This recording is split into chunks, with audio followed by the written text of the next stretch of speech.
بسم اللہ الرحمن الرحیم۔ قیاس اقترانی جو ہم نے پڑھا تھا کہ جس میں دلیل میں قیاس کے مقدمات میں دلیل میں نتیجہ یا نقیض نتیجہ بالفعل مذکور نہ ہو۔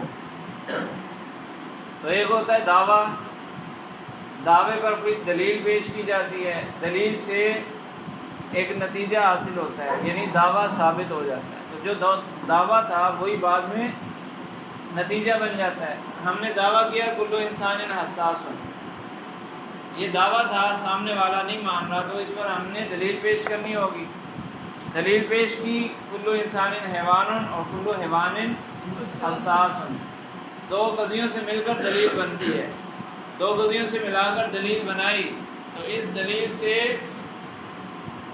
نتیجہ ایک نکلا کہ کل انسان حساس، یہ وہی ہے جو ہمارا دعویٰ تھا، نتیجہ وہی نکلا جو ہمارا دعویٰ تھا، تو ہمارا دعویٰ ثابت ہو گیا۔ اور یہ قیاس کون سا ہے؟ قیاس اقترانی۔ تو یہ جو نتیجہ ہے یہ اوپر دلیل کے مقدمات میں، قیاس کے مقدمات میں اسی طرح موجود نہیں ہے، بعین ہی اسی طرح اسی حالت میں اوپر موجود نہیں ہے۔ لیکن کل میں نے بتایا تھا کہ اس کے ٹکڑے تو اوپر موجود ہیں، اس کے ٹکڑے تو اوپر موجود ہے نا، انسان بھی اوپر موجود ہے، حساس بھی اوپر موجود ہے۔ اچھا، یہ بھی میں نے بتایا تھا کہ دلیل کے جو دو قضیے ہوتے ہیں اس کو مقدمات کہتے ہیں۔ یہ مقدمہ پہلا مقدمہ ہو گیا، یہ دوسرا مقدمہ، تو اس کا ایک نام ہے مقدمہ، ٹھیک ہے؟ ہاں، مقدمہ اول، مقدمہ ثانی۔ نتیجہ چونکہ وہ بھی قضیہ حملیہ ہے تو اس کے اندر ایک موضوع ہے، ایک محمول۔ کیا ہو گیا بھائی؟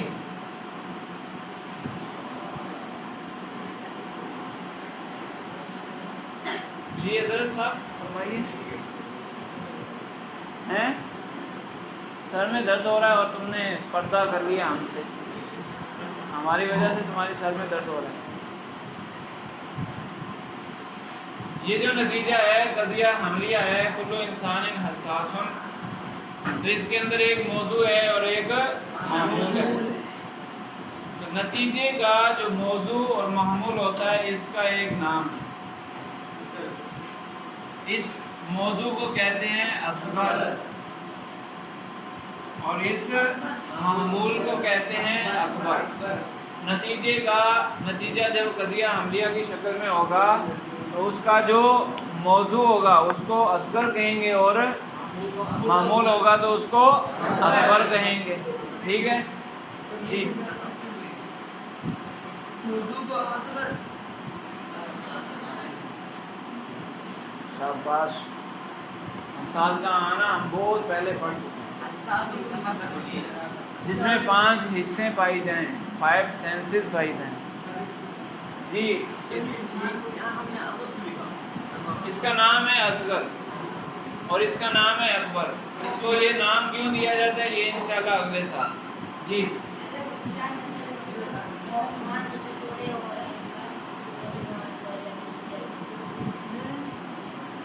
ارے اس کی بات کر رہا ہوں، وہ اگلے سال پڑھ لیں گے نا آپ، ابھی نام تو سن لیں کہ اس کا نام اصغر ہے، موضوع کا نام اصغر ہوتا ہے، محمول کا نام اکبر ہے۔ نتیجے میں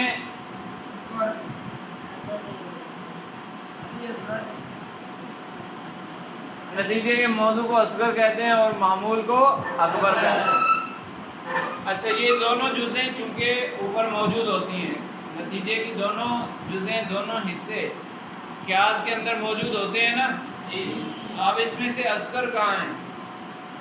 مقدمہ اولیٰ میں، اصغر مقدمہ اولیٰ میں موجود ہے اور اکبر مقدمہ ثانیہ میں، ایسا ہی ہے؟ اچھا، جس میں اصغر چلا جائے، جس قضیے کے اندر اصغر موجود ہو دلیل میں، اصغر کہاں ہوتا ہے؟ نتیجے میں، تو نتیجے کا اصغر دلیل کے جس قضیے میں جائے اس قضیے کو کہتے ہیں صغریٰ، تو اس کا دوسرا نام ہوا صغریٰ۔ یعنی مقدم اول کو صغرا گئے. ہاں، اور نتیجے کا اکبر قیاس کے جس مقدمے میں پایا جائے اس مقدمے کو کہتے ہیں کبریٰ. اس کا دوسرا نام ہو گیا کبریٰ، صغریٰ اور کبریٰ. اچھا، صغریٰ کے اندر انسان موجود تھا اور دوسری چیز کیا تھی؟ حیوان. اسی طرح کبریٰ کے اندر نیچے نتیجے میں سے حساس آ گیا اور دوسری چیز کیا موجود ہے؟ یہاں بھی حیوان پایا جا رہا ہے، یہاں بھی حیوان پایا جا رہا ہے. یہاں دونوں جگہ حیوان پایا جا رہا ہے نا. جو دو مرتبہ ہو، تکرار سے ہو، اس کو کہتے ہیں حد اوسط. ہاں، اس کو اوسط یا حد اوسط کہیں گے. حیوان ہے. ہاں، جو چیز دونوں کے اندر موجود ہو، دلیل کے دونوں مقدموں میں جو چیز موجود ہو اس کو کہتے ہیں حد اوسط. صحیح ہے؟ تو اس کا نام ہے، حیوان کا نام ہے. یہاں پر چونکہ حیوان ہے تو اس کا نام ہوگا حد اوسط.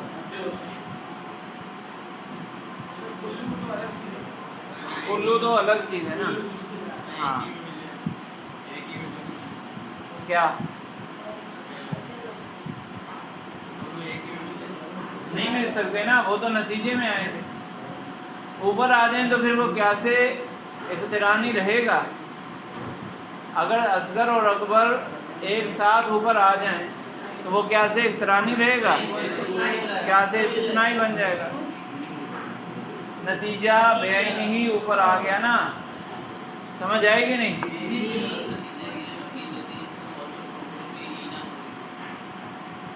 اس میں نہیں، وہ تو صرف یہ دیکھنا تھا کہ وہ اوپر پایا جاتا ہے یا نہیں.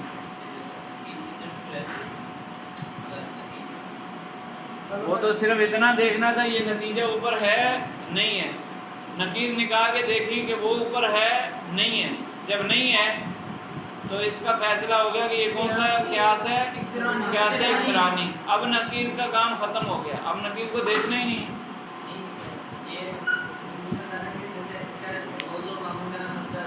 میں سمجھ گیا ہوں کہ اس کا نام کیا رکھیں گے. نام تب رکھیں گے نا جب اس کا کوئی کام ہو.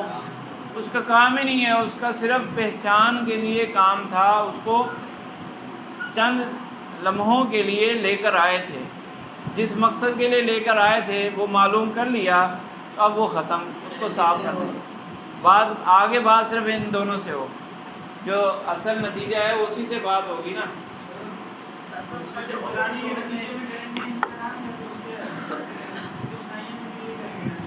اس میں الگ نام ہوں گے. یہاں میں نے اس لیے پہلے اقترانی کا ذکر کیا ہے. قیاس اقترانی میں نتیجے کے موضوع کو اصغر، معمول کو اکبر کہتے ہیں. جس قضیے کے اندر اصغر آئے اس کو صغریٰ، اور جس قضیے کے اندر اکبر آئے اس کو کبریٰ کہتے ہیں. پہلے میں نہیں، پہلے میں اصغر ہوگا. پہلے کا نام صغریٰ ہوگا، پہلے میں صغریٰ نہیں ہوگا. پہلے پورے قضیے کا نام ہے صغریٰ، اور اصغر تو ایک حصے کو کہتے ہیں نا. وہ ایک حصہ یہاں پایا جا رہا ہے تو اس کو کہیں گے صغریٰ. تو وہ عموماً قیاس اقترانی میں پہلے ہی ہوتا ہے.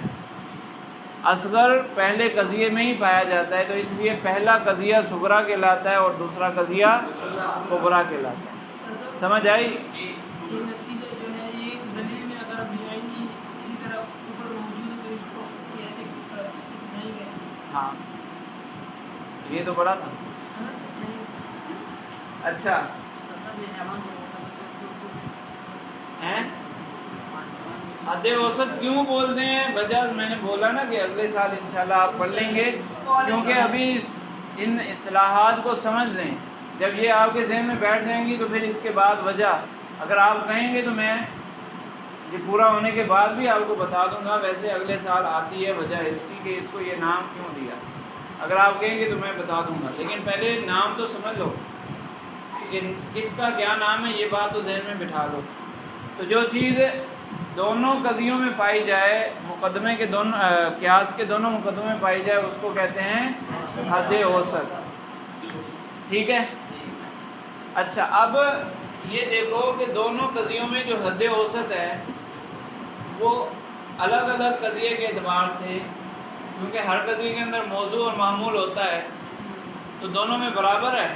جی نہیں برابر ہے. کیسے برابر؟ پہلے میں معمول ہے، دوسرے میں موضوع ہے. تو کیا ہمیشہ ایسے آئے گی؟ ہمیشہ ایسے آنا ضروری نہیں ہے. یہ حد اوسط صغریٰ کے اندر موضوع کی جگہ بھی آ سکتی ہے، معمول کی جگہ بھی آ سکتی ہے. اسی طرح کبریٰ کے اندر موضوع کی جگہ بھی آ سکتی ہے، معمول کی جگہ بھی آ سکتی ہے. سمجھ آئے گی نہیں؟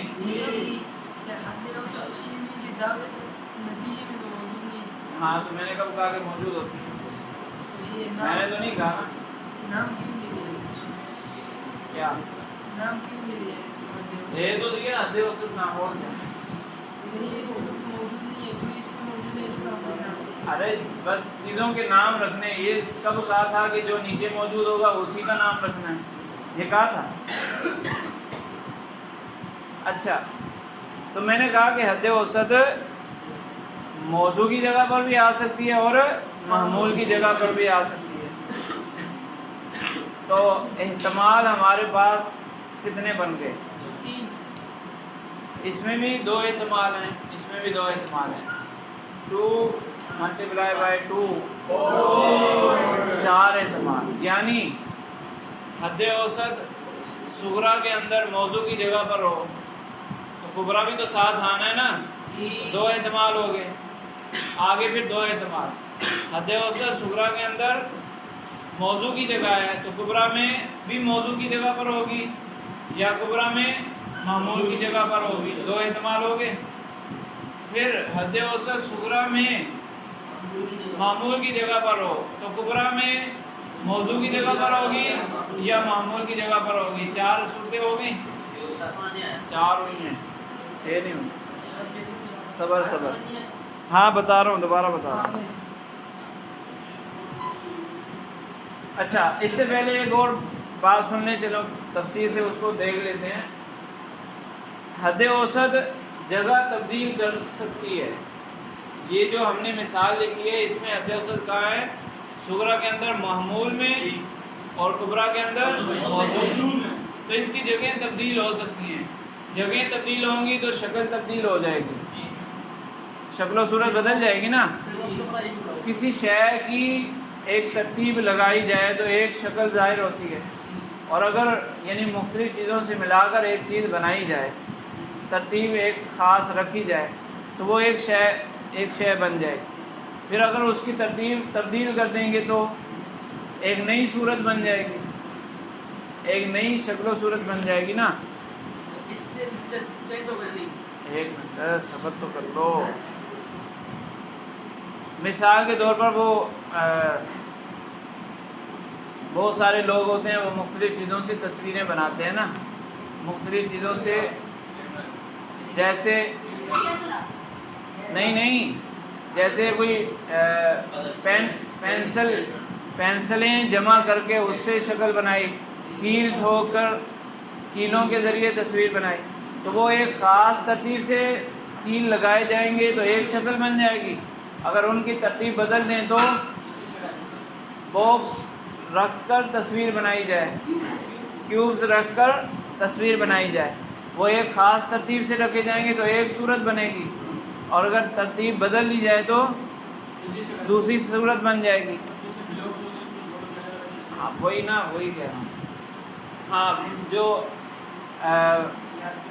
پلاسٹک کے بلاکس ہوتے ہیں، بچوں کا کھلونا ہوتا ہے، اس کو جوڑ جوڑ کے شکلیں بنائی جاتی ہیں، چیزیں بنائی جاتی ہیں.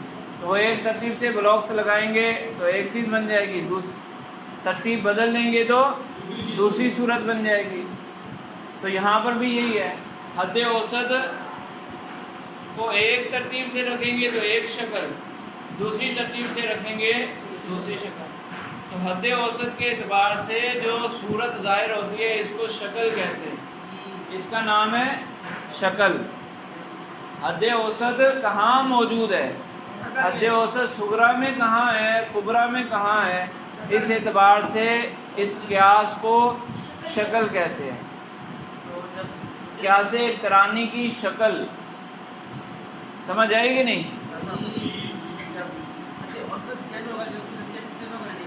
ارے نتیجے پہ ابھی نہیں جاؤ بھائی، ابھی نتیجے پہ نہیں جاؤ، ابھی شکل تو سمجھ لو۔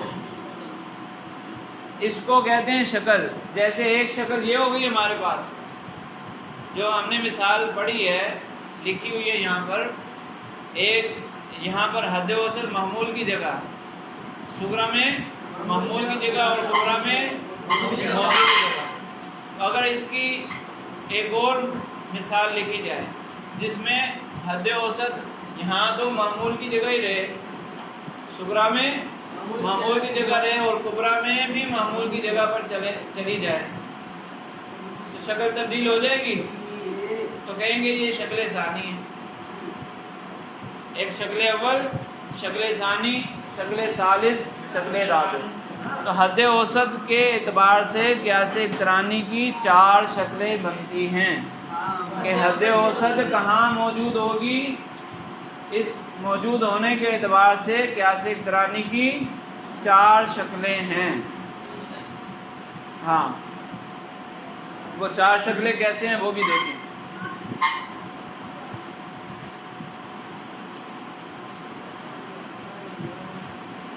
کوئی بھی قیاس 2 قضیوں کے بغیر بن سکتا ہے؟ قیاس کے لیے 2 قضیے تو ضروری ہیں۔ تو بات ہم کر رہے ہیں قیاس اقترانی کی، تو قیاس اقترانی میں 2 قضیے حملیے ضروری ہیں۔ ہمارے لیے قیاس بنانے کے لیے 2 قضیے چاہیے، دلیل بنانی تھی 2 قضیے چاہیے، اور ہر قضیے کے اندر موضوع معمول کے اعتبار سے 2 جگہیں ہوتی ہیں، ایک موضوع کی جگہ اور ایک معمول کی جگہ۔ ٹھیک ہے؟ ایک قیاس کے اندر ہمارے پاس جگہیں کتنی ہیں؟ 4۔ موضوع جز کے اعتبار سے، مفرد کے اعتبار سے جگہ کتنی ہیں؟ 4 میں سے 2 جگہ تو لے لینی ہے اصغر اور اکبر نے، 2 جگہ تو اصغر اور اکبر لے لیں گے نا۔ اصغر اور اکبر، جو نتیجے کا موضوع اور نتیجے کا معمول، اس کو اصغر، وہ جو آپ کہہ رہے ہیں وہ صغریٰ ہے، وہ پورا قضیے کو صغریٰ کہتے ہیں، لیکن جز کو کیا کہتے ہیں؟ اصغر اور اکبر۔ تو ٹوٹل جگہ کتنی ہیں؟ 4۔ اس میں سے 2 جگہیں کس نے لے لینی ہے؟ اصغر اور اکبر نے۔ باقی جگہیں کتنی بچی ہیں؟ 2۔ اس میں کیا آئے گا؟ حد اوسط۔ ہاں، پورے قضیے کو صغریٰ کہتے ہیں، لیکن اس جز کو تو اصغر ہی کہیں گے۔ وہی اصغر ہوگا جو نتیجے میں اصغر تھا، وہی یہاں پر ہوگا۔ نہیں، ایک میں اصغر ہوگا ایک میں اکبر، اس میں اصغر ہوگا تو اس میں اکبر ہوگا۔ ابھی بڑا تو تھا، مثال جو میں نے لکھ کے دکھائی، میں نے ساتھ میں بتایا بھی، اصغر کہا تھا اور معمول کو اکبر، تو یہ موضوع اوپر کہیں ایک جگہ جائے گا نا،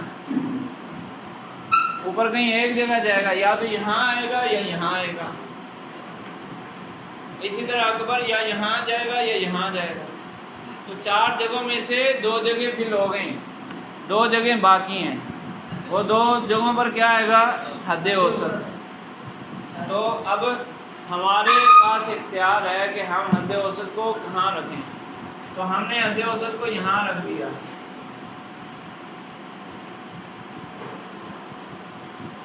حد اوسط کو یہاں رکھا صغریٰ کے اندر، پہلے مقدمے کے اندر محمول کی جگہ رکھ دیا اور دوسرے مقدمے میں موضوع کی جگہ رکھ دیا۔ یہ ایک شکل ظاہر ہو گئی، ایک صورت بن رہی ہے نا۔ اب دوسری دیکھ لیں،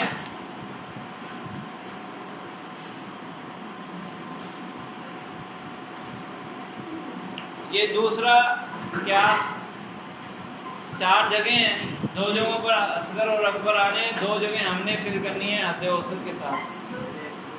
2 جگہ تو کیا؟ اصغر اور اکبر نہیں لینی ہے۔